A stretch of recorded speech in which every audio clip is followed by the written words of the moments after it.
সুপ্রিয় শ্রোতা বন্ধু 91.2 FM রেডিও সুন্দরবন প্রচার তরঙ্গের অনুষ্ঠান শুনছেন। বিশেষ তথ্য বিশেষ দিকের সঙ্গে আছি আমি অজিত। শোনাচ্ছি লোকসঙ্গীতের দিক ইঙ্গিতপূর্ণ আলোচনার বিষয়।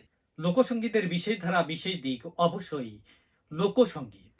আজ বিশেষভাবে প্রাসঙ্গিকতার ধারা বহন করে আজও এই প্রজন্মের কাছে।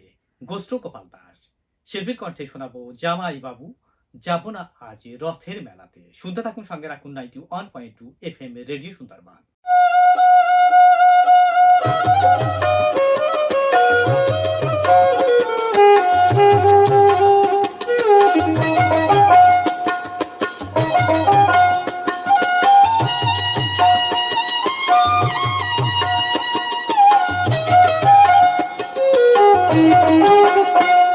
আমি যাব না, আমি যাব না, যাব না, যাব না রথের মেলাতে।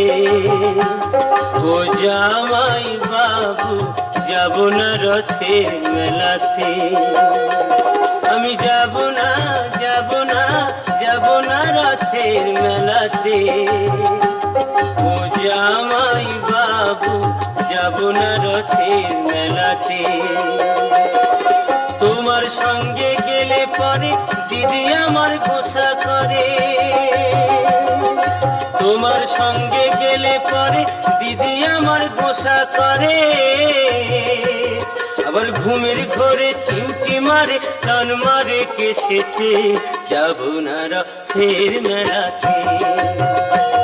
ও জামাই বাবু যাব না রথের মেলাতে।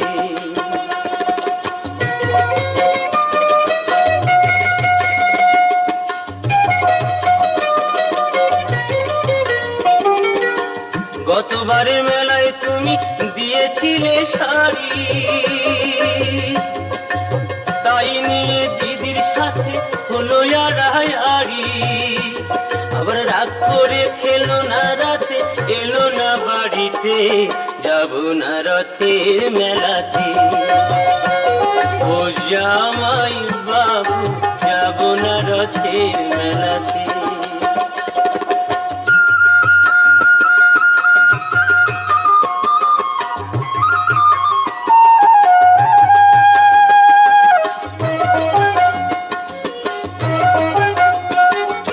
অন্তরে তার আগুন জ্বলে, তুমি কিছু দিলে। তাই তোমারে করি মানা, যাওয়া মারে ফুলে। বলো না আর মানায় ভালো, পড়লে বেনারসিতে। আর যাব না রথের মেলাতে।